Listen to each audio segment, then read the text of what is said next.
स्निचर के online course में आपको कोर्स इंस्ट्रक्टर के लिए कैसे अप्लाई करना है वो मैं आपको बताने वाला हूँ। इसके लिए आपको कोई ब्राउजर ओपन कर लेना है और स्निचर.com में आपको साइन अप और लॉगिन कर लेना है। साइन अप और लॉगिन करने के बाद यहाँ पे आपको एक ऑप्शन दिखाई दे रहा होगा, बिकम एन इंस्ट्रक्टर। वहां पे आपको क्लिक कर देना है और यहाँ पे आपको कुछ डिटेल आपको फिलअप कर देनी है। जैसे कि यहाँ पे आपका फर्स्ट नेम है, इसके बाद यहाँ पे लास्ट नेम आएगा यानी कि सरनेम आएगा, इसके बाद यहाँ पे आपका बर्थ डेट जो भी है वो आप यहाँ पे सिलेक्ट कर सकते हो। इसके बाद यहाँ पे आपका जो भी जेंडर है वो आपको सिलेक्ट कर देना है और इसके बाद आपको यहाँ पे ईमेल एड्रेस डालना है जो कि आपने साइन अप के वक्त जो डाला था ईमेल एड्रेस, वही ईमेल एड्रेस यहाँ पे आपको डाल देना है। इसके बाद यहाँ पे आपको कॉन्टेक्ट नंबर डाल देना है।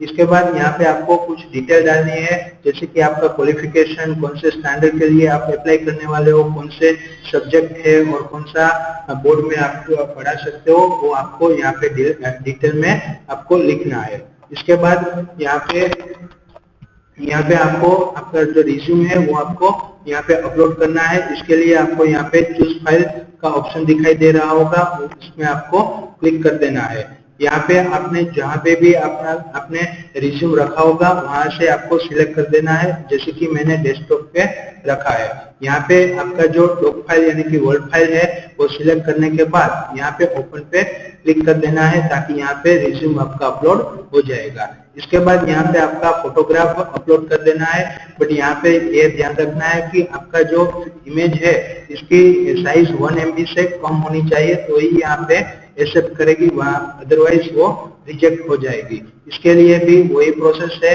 अपलोड करने के लिए, जैसे कि चूज फाइल पे क्लिक कर देना है और जहाँ पे भी आपका जो इमेज है वो वहां से आपको सिलेक्ट कर देना है। जैसे कि मैं डेस्कटॉप पे मैंने इमेज सिलेक्ट कर ली है और ओपन पे क्लिक कर देना है। इससे यहाँ पे इमेज और रिज्यूम अपलोड हो गई है और बाकी सारी डिटेल भी फिलअप हो गई है। इसके बाद यहाँ पे सबमिट पे आपको क्लिक कर देना है। सबमिट पे क्लिक करने के बाद आप फिर से वो एक वेबसाइट पे आप आ जाओगे और यहाँ पे आ जाएगा रिक्वेस्ट सक्सेसफुली, यानी कि आपकी जो रिक्वेस्ट है वो आपने भेज दी गई है और यहाँ पे आपका जो साइन अप का जो होगा वो भी आपको यहाँ पे दिखाई दे रहा होगा।